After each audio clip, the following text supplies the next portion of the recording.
South ఇండియాలోనే biggest sorry store మన Varahi silks మన విజయవాడ ఎంజీ రోడ్ లో డిసెంబర్ 4వ తారీఖున ఘన ప్రారంభం.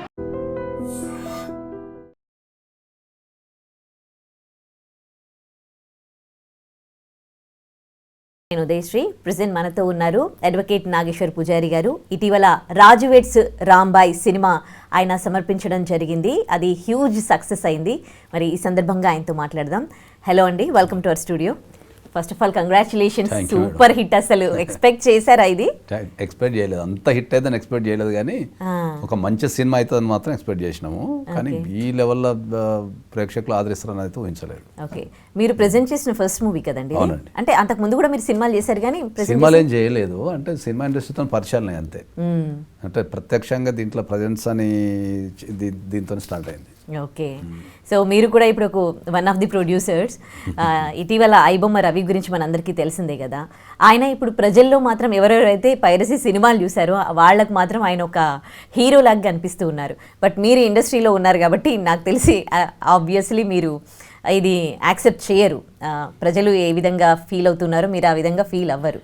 బట్ ఈ ఇష్యూలో అంటే ఇంత హీరోగా ఆయన మారిపోయాడు, ఇది ఎంతవరకు కరెక్ట్ అనిపిస్తుంది? అంటే ఇప్పుడు ఇండస్ట్రీలో ఉన్నాము మనము ఒప్పుకోమనేది కాదు, కానీ ఇప్పుడు మనకు అందరికి అర్థం కావాల్సిన విషయం ఏంటి అంటే, అందరికి చాలా స్పష్టంగా చెప్పేది ఏంటి అంటే, ఇప్పుడు ప్రజల దగ్గర నుంచి ఐబొమ్మ రవికి మద్దతు ఉందనేది మనకు రకరకాల ఇన్ఫర్మేషన్ ఉంది. ఓకే, ఐబొమ్మ రవిని హీరో కింద చూడటం కావచ్చు, లేకపోతే XYZ కావచ్చు.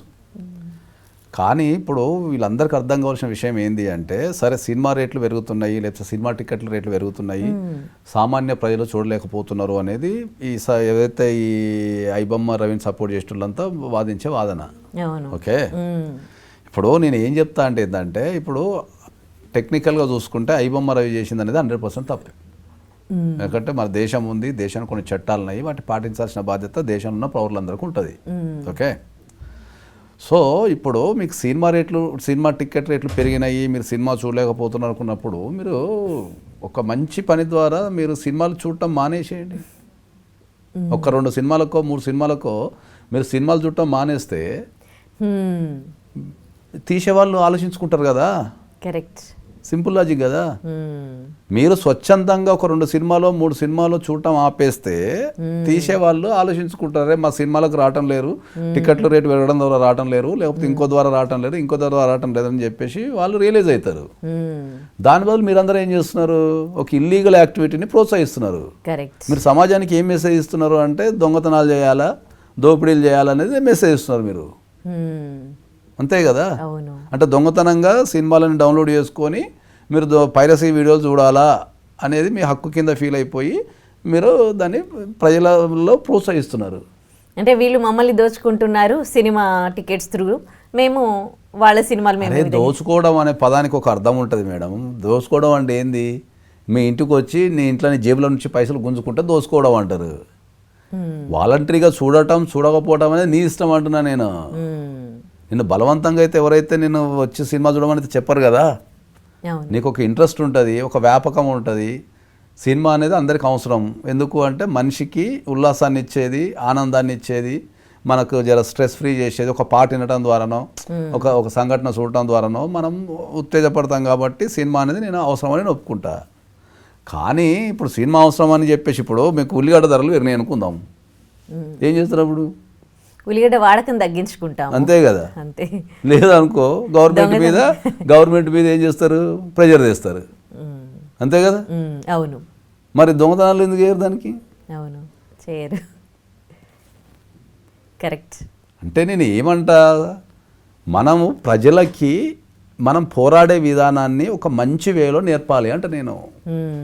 మీరు ఈ దొంగ సైట్ల నుంచి మీరు డౌన్లోడ్ చేసుకొని చూసి ఫ్రీగా చూసేసిన అనే ఆనందం పొందే బదులు మీరు ఒక 6 నెలలు సినిమాలు బ్యాన్ చేసేయండి. ఏమైతే మీ జీవితంలో పోరాటం ఒక 6 నెలలు సినిమాలు బంద్ చేయడం ద్వారా పోరాటం చేయలేరా? ఇప్పటివరకు ఎవరికి థాట్ రాలేదేమో నాకు తెలిసి. థాట్ ఏముంటుంది దానిలో? నిన్న బాధ ఏం తెలుసా? ఇప్పుడు ఐబొమ్మ రవి గురించో, లేకపోతే సినిమా ఇండస్ట్రీ గురించో, లేకపోతే ప్రొడ్యూసర్ల గురించో, లేకపోతే వీటి గురించి నా బాధ కాదు. ప్రజలకు దొంగతనంగా డౌన్లోడ్ చేసుకొని సినిమాలు చూడండి అనే ఒక నెగిటివిటీని మన మనసులలో రుద్దుతున్నారు కదా, అది సమాజం మీద. ఇవాళ ఇంత చిన్న దొంగతనం చేసినాడు, రేపు ఇంకో దొంగతనం చేయడానికి గ్యారంటీ ఏంది? ప్రజలకు మనం మంచి నేర్పించాల్సింది పోయి ఈ దొంగతనాలు ఎందుకు నేర్పిస్తున్నాం అనేది పాయింట్. నా బాధ అది. దీని మీద కూడా ఒక సినిమా తీయండి అయితే. నా బాధ అది. మనం నేర్పాలి కదా, మనం సమాజంలో ఉన్నాం కదా. మనం మా పిల్లలకి, ఇప్పుడు మన పిల్లలు ఉన్నారు అనుకుందాం, మన పిల్లలకి మనం ఏం నేర్పాలా? దొంగతనంగా సినిమాలు డౌన్లోడ్ చేసుకొని చూసి వికృతానందం పొందామని నేర్పాలా? లేకపోతే అరే నీ సినిమా టికెట్ ధర ఎక్కువ ఉంది రాబోయే, నువ్వు సినిమా చూడకు, సినిమా మీద పోరాటం చేయని నేర్పాలా? పోరాటాన్ని నేర్పాలా, దొంగతనాన్ని నేర్పాలా? నేను పోరాటం నేర్పాలి. మరి ఇప్పుడు ఉన్న ప్రజలంతా మరి దొంగతనానికి ఎందుకు ఓట్లు వేస్తున్నారు?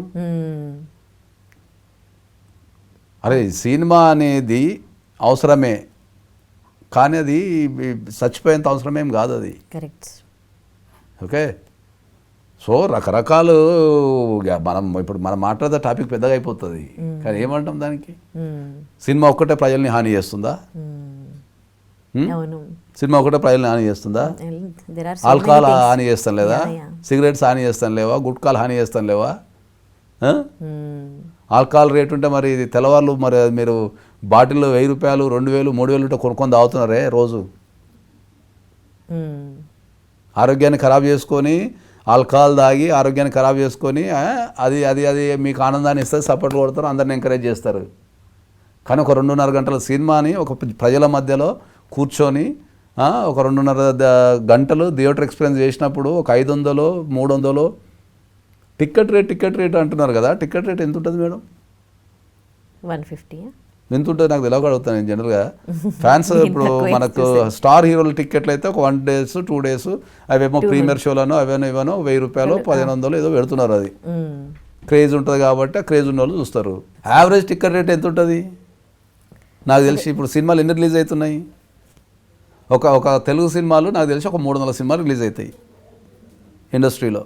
చిన్న ఈ పెద్ద అని కలిపి ఇయర్లీ ఒక 300 సినిమాల వరకు యావరేజ్గా రిలీజ్ అవుతాయి. దాంట్లో పెద్ద సినిమాలు ఎన్ని ఉంటాయి? పెద్ద సినిమాలు నాకు తెలిసి ఒక 10 ఉంటాయి, 10కి మించి ఉండవు. స్టార్స్ మనకు పెద్ద స్టార్స్ ఒక 10 మందో 15 మందో ఉన్నారు, వాళ్ళు సంవత్సరానికి ఒకటే సినిమా తీస్తారు. చిరంజీవి గారు ఉన్నా, లేకపోతే ప్రభాస్ గారు ఉన్నా, లేకపోతే ఇంకా ఏదైనా స్టార్ హీరోస్ ఎంతమంది ఉన్నారో, మన జూనియర్ ఎన్టీఆర్ గారు కావచ్చు, ఇంకా వీళ్ళంతా ఒకటే సినిమా తీస్తారు సంవత్సరానికి.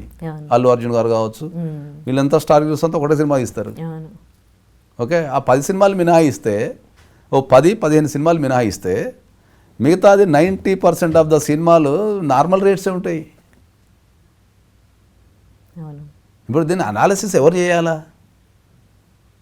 మొత్తం నీకు 300 సినిమాలు రిలీజ్ అయినప్పుడు దాంట్లో ఒక 10% కూడా కాదు, అది ఒక 5% అంటే 15 సినిమాలు.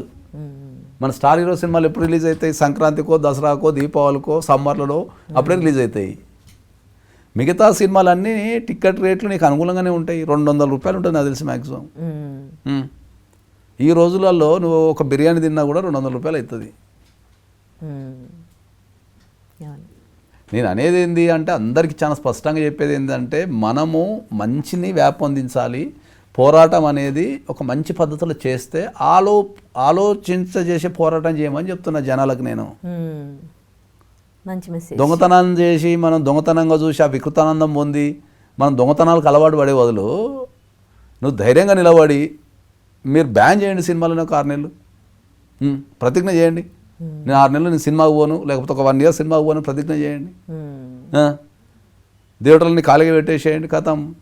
అప్పుడు ఆలోచిస్తారు ప్రొడ్యూసర్స్ కానీ స్టార్స్ కానీ, అరే ఎందుకు నా సినిమాకి రావడం లేరు, అరే మరి నేను ఒక ప్రొడక్ట్ తీయాలంటే మరి వీళ్ళు ఎందుకు రావడం లేరు నా దగ్గరికి. నేను అప్పుడు కొత్త మార్కెటింగ్ టెక్నిక్స్ వస్తాయి, ప్రజల్ని ఆకర్షించడం ఎట్లా అని వస్తుంది, రకరకాల ఆలోచనలు వస్తాయి. దాని నుంచి ప్రజలకు మేము సినిమాని ప్రజలకు ఎట్లా చేరవేయాలి అతి తక్కువ ధరలోనే వస్తుంది దానికి. మీరు నేను అందరికీ అదే చెప్తున్నా, మీరు సపోర్ట్ చేస్తున్నారు, ఐబొమ్మ రవి సపోర్ట్ చేస్తున్నారు, హీరోయిన్ చేస్తున్నారు, వాడు వచ్చి నేను కాపాడుతా అంటాడు, వాడు వచ్చి నేను అది చేస్తా అంటాడు, ఎవరెవరేదో చెప్తున్నారు. కానీ ప్రజలకు మంచి ఒకటి చెప్పాలా. ఏది నా పిల్లలకి నేను ఇప్పుడు నా పిల్లలు ఉన్నారు అనుకో, నా పిల్లలకి నేను దొంగతనంగా డౌన్లోడ్ చేసుకొని సినిమాలు చూడమని నేర్పాలనా? లేకపోతే దర్జాగా పోయి థియేటర్లో కూర్చొని 200 కట్టి సినిమా చూడమని నేర్పాలా? 10 మందిలో కూర్చో 10 మందితో ఇంటరాక్షన్గా. ఇప్పుడు ఒక థియేటర్కి కదిలి సినిమాకి వెళ్ళడం అనేది మీకు అందరికీ అర్థం కాని విషయం ఏంటి అంటే, ఒక థియేటర్కి వెళ్ళి మన సినిమా చూడటం అనేది కొన్ని వేల అంశాలు ముడిపడినాయి దాంట్లో. మేము ఒక సినిమా ఎవరన్నా ఒక ప్రొడ్యూసర్ ఒక సినిమా తీయాలి అంటే దగ్గర యావరేజ్గా ఒక 100 నుంచి 250 కుటుంబాలు బతుకుతాయి ఒక సినిమా మీద ప్రొడక్షన్లో. అర్థమైందా? ఇండైరెక్ట్గా ఇప్పుడు ఒక హీరో ఉంటే హీరోకి 10 మంది స్టాఫ్ ఉంటారు, హీరోయిన్ ఉంటే 10 మంది స్టాఫ్ ఉంటారు, ప్రొడక్షన్ హౌస్ ఉంటే స్టాఫ్ ఉంటారు. అట్లా ఒక 500 మంది దాకా డైరెక్ట్గా ఇండైరెక్ట్గా ఒక సినిమాకి ఒక 500 మంది కనెక్షన్ ఉంటారు. 500 కుటుంబాలు బతుకుతాయి. అదొక ఇండస్ట్రీ. అది థియేటర్ రిలీజ్ చేస్తే థియేటర్ స్టాఫ్ బతుకుతారు.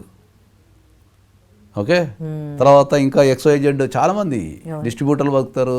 అంతా అదొక మొత్తం ఆధారపడి ఉంటారు దానిపైన.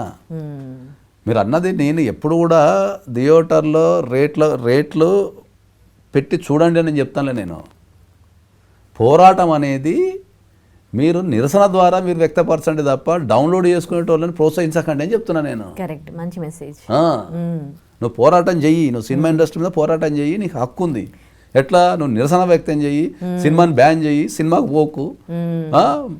సినిమా తీసేటోళ్ళని నీ నిరసన ద్వారా, నీ పోరాటం ద్వారా, నీ మంచితనం ద్వారా నువ్వు దాన్ని ఆలోచింపజేయంటున్నా నేను. అంతేగాని మనం ఇంట్లో కూర్చొని మొబైల్ ఫోన్లో అన్ని డౌన్లోడ్ చేసేసుకొని చూస్తే కూడా ఏం మజా రాదా? ఫోన్లో చూస్తే కూడా కాదు. నాకు అర్థమే కాదు కాన్సెప్ట్. ఆ బొమ్మ చక్కగా ఉండదు, మాట చక్కగా ఉండదు, ఆ ఎక్స్ప్రెషన్ ఉండదు, ఆ దొంగతనంగా చూసే కాన్సెప్ట్ నాకు అర్థమే కాలేదు. ప్రజలకు గనక నిజంగా సినిమా ఇండస్ట్రీ మీద గనక పోరాడాలని ఉంటే, మీరు నిజంగా గనక సినిమా రేట్లు పెరిగినాయి, లేకపోతే మేము భరించలేకపోతున్నాము, మేము చూడలేకపోతున్నాము అని కనుక అనుకుంటే ఒక్క 1 year సినిమాని బ్యాన్ చేసేయండి సరిపోతుంది. మీ జీవితం నుంచి ఒక్క 1 year మీరు ప్రతిజ్ఞ చేసేసుకొని నేను సినిమా ఇండస్ట్రీని మారుస్తా, రేట్లు తగ్గిస్తా, క్వాలిటీ పెంచుతా అంటే ఒక్క 1 year మీరు అందరూ బంద్ చేయండి, అందరు దిగి వస్తారు. మంచి మెసేజ్ ఇచ్చారు. ఇది చేసేద్దాం ఎవరికి లేదు, ఇది చేసేద్దాం ఎవరికి లేదు. ఏదో విధంగా ఎంటర్టైన్మెంట్ కావాలి. అది ఏదైనా కావచ్చు. నువ్వు నిరసన నేను ఏం చెప్తా, బీయింగ్ అడ్వకేట్ ఏం చెప్తా అంటే నువ్వు పోరాటాన్ని నిజాయితీగా చెయ్యి, ఆలోచింప విధానంలో చెయ్యి. అంతే తప్ప నువ్వు దొంగతనాలు చేసి నేను పోరాటం చేస్తున్నా అంటే దాన్ని పోరాటం అన్నారు. దాన్ని కరెక్ట్. ఇండస్ట్రీ జనాలను దోచుకోవటంలే, జనాలు ఇండస్ట్రీ దోచుకుంటున్నారు దొంగతనంగా చూసి. ఎందుకు? అది మీరు పోరాడండి గట్టిగా. ప్రతిదానికి చట్టాలు ఉన్నాయి దేశంలో, పోరాడండి, దానిపైన అది చేయండి. కానీ డౌన్లోడ్ చేసుకొని చూడటం అనేది ఎందుకు ప్రోత్సహిస్తున్నారు మీరు? ఇవాళ ఈ చిన్న దొంగతనాలు అందరికి అలవాటు అయితే ఇంకా పెద్ద దొంగతనాలు చేయాలనిపిస్తుంది. కరెక్ట్. ఇది చిన్న తప్పుగా కన్సిడర్ చేసి ఏముందిలే అని అనుకుంటారు.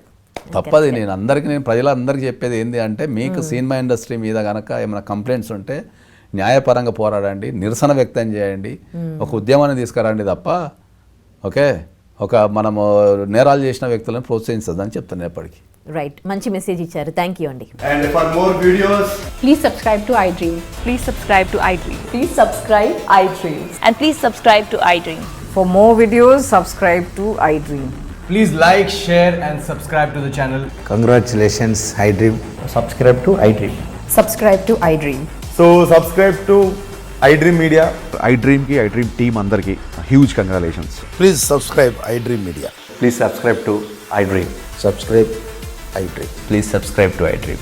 iDream అంటే నా కళల ఛానల్ సబ్స్క్రైబ్ చేసుకున్న నోరు తిరుగుతలేదు, మీరైతే గంట గుర్తు కొట్టండి. For more such videos, please subscribe to iDream. Subscribe to iDream. Please subscribe to iDream. Please subscribe iDream Media. Please do subscribe to iDream. Please subscribe to iDream Media. For best entertainment and information, please subscribe iDream. And don't forget to subscribe to iDream.